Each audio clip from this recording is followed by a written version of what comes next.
बांकीपुर का जो आज मैंडेट आया है, ये सिर्फ विधायक नहीं चुना गया है। बांकीपुर की जनता ने भाजपा के केंद्रीय नेतृत्व को ये मैसेज दिया है कि आप सम्राट चौधरी के जगह किसी बेहतर व्यक्ति को बिहार में मुख्यमंत्री बनाइए, बिहार की भी चिंता कीजिए।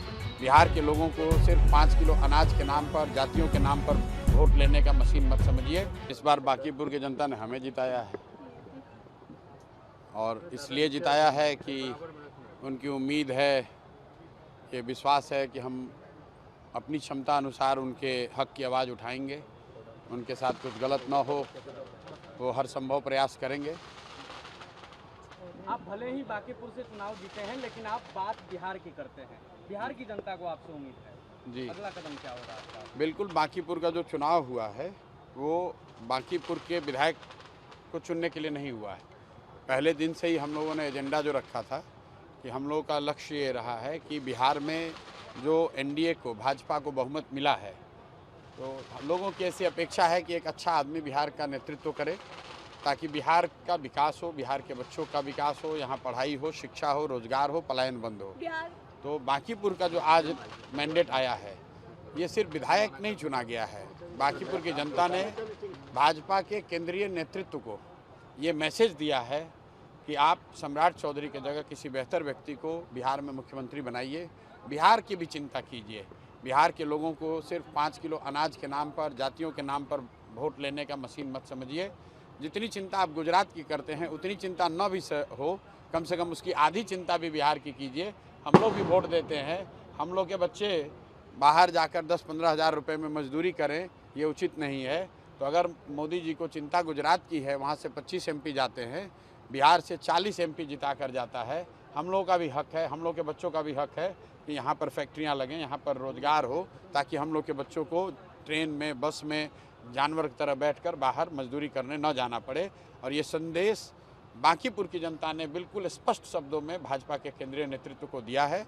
मेरा ये विश्वास है कि भाजपा का जो नेतृत्व है वो इस जो मतदान का जो नतीजा आया है, इसको गंभीरता से लेगा और बिहार में किसी सक्षम आदमी को, किसी स्वच्छ और अच्छे चरित्र काबिल व्यक्ति को मुख्यमंत्री बनाएगा, ताकि आने वाले 4 साल में बिहार की तरक्की हो सके। मुख्यमंत्री तो भाजपा का ही बनेगा, लेकिन भाजपा किसी अच्छे व्यक्ति को बनाए। कुशवाहा बनाना है, कुशवाहा ही बनाइए, लेकिन किसी अच्छे आदमी को बनाइए, किसी अपराधी को बिहार पर मत थोपिए। और आज बांकीपुर की जनता ने यही बात बड़े स्पष्ट तौर पर कहा है। वो ठीक है, बधाई दी है। बधाई, सम्राट चौधरी ने मुझे पहले भी अपना भाई बोला है। मेरी कोई सम्राट चौधरी से व्यक्तिगत लड़ाई नहीं है। लड़ाई इस बात की है कि 13 करोड़ बिहार के लोगों का जीवन सुधारने के लिए क्या हम लोग को कोई काबिल व्यक्ति हम लोग का नेतृत्व करना चाहिए, या कोई ऐसा व्यक्ति नेतृत्व करना चाहिए जिसका चाल चरित्र, चेहरा खुद ही क्वेश्चनेबल है। बात व्यक्ति की नहीं है, बात इसकी है कि बिहार आज देश का सबसे गरीब और पिछड़ा राज्य है। तो जिस मोदी जी को, जिस भाजपा को हम लोग वोट देते हैं, एनडीए को वोट देते हैं, क्या उनकी जिम्मेवारी सिर्फ गुजरात के प्रति है? भाई, बिहार के बच्चों का भी तो हक है। गुजरात में 1 लाख करोड़ का बुलेट ट्रेन बने, हम लोग को उससे कोई दिक्कत नहीं है, लेकिन बिहार के बच्चों के लिए भी तो कुछ सोचा जाए। ये बात है। बिहार का ये दुर्भाग्य भी रहा है कि बिहार में एक स्ट्रांग ऑपोजिशन भी नहीं रही है।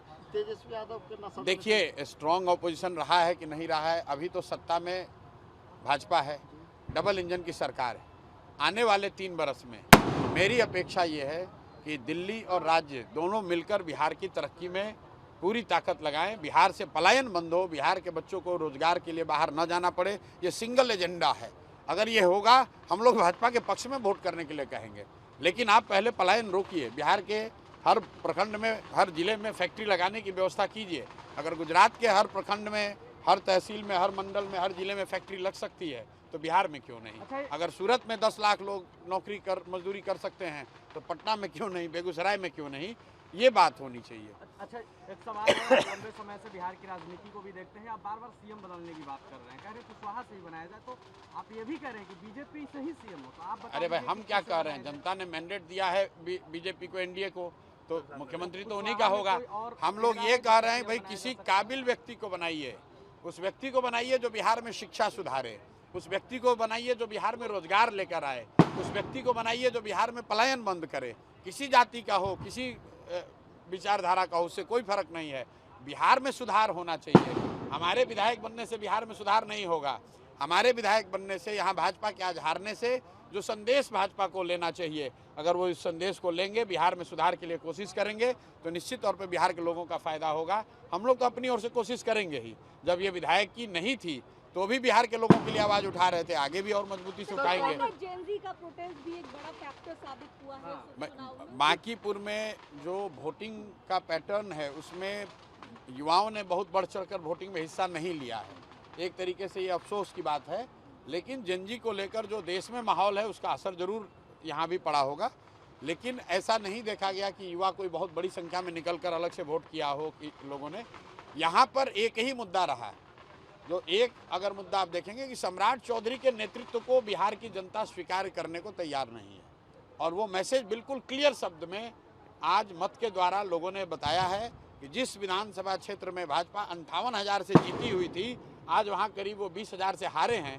अंदाज़ा लगाइए, करीब 78,000 लोग 6 महीने में अगर उन्होंने अपना मत बदला है, इसका मतलब है कि वो सम्राट चौधरी, जो एक ही निर्णय हुआ है इसमें अलग जो नवंबर के मुकाबले हुआ है सम्राट चौधरी के मुख्यमंत्री बनने का, तो ये उसके खिलाफ वोट है। तो कांग्रेस के कई वरिष्ठ नेताओं ने भी कहा था कि प्रशांत किशोर को सपोर्ट किया जाए जॉइंट कैंडिडेट के रूप में, तो क्या आने वाले समय में कांग्रेस के साथ? देखिए, ऐसा है, जन स्वराज चुनाव लड़ा है और जन स्वराज के साथ समाज का हर वर्ग, हर तबका, हर विचारधारा के लोग, हर दल के लोग चुनाव लड़ने में मदद किए हैं। सबने ये कहा था कि प्रशांत जी अगर आप लड़िएगा तो लोग जाति, धर्म, दल और नेताओं की प्रति प्रतिबद्धता को छोड़कर ऊपर उठकर वोट देंगे, वरना 28 दिन में, ये 2 जुलाई को चुनाव की घोषणा हुई है, 28 दिन में भाजपा का 30 साल का किला इतनी आसानी से नहीं ढह सकता था। ये दिखाता है कि हर वर्ग के लोगों ने, चाहे वो किसी भी जाति के हों, किसी धर्म के हों, किसी दल के हों, किसी नेता को मानते हों, सब ने इस बात पर एकजुट होकर वोट दिया है कि नहीं, बिहार में नेतृत्व बेहतर व्यक्ति के हाथ में होना चाहिए। बिहार में भी शिक्षा, रोजगार की बात होनी चाहिए। सिर्फ अपराध, अपराधी, इनकाउंटर, हाफ इनकाउंटर, मार पीट ये करने से हम लोग के बच्चों का भविष्य अच्छा नहीं होगा। लोगों ने इस पर बहुत जमकर वोट किया है। वोटिंग परसेंटेज भले कम रहा हो, लेकिन 50%, करीब 50% लोगों ने हमको मत दिया है। तो मेरा ऐसा मानना है कि जो बात हमने कही, हमने नाली गली की बात नहीं कही है, हमने सीधे 3 ही बात कही थी कि सम्राट चौधरी को हटाकर किसी बेहतर व्यक्ति को मुख्यमंत्री बनाना है तो प्रशांत किशोर को वोट दीजिए। अगर भाजपा के राजनीतिक अहंकार पर अंकुश लगाना है तो प्रशांत किशोर को वोट दीजिए।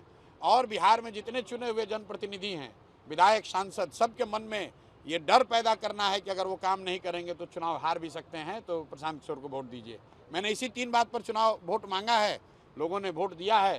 तो मेरा ऐसा मानना है कि भाजपा के लोग इन तीनों मुद्दों को एड्रेस करेंगे।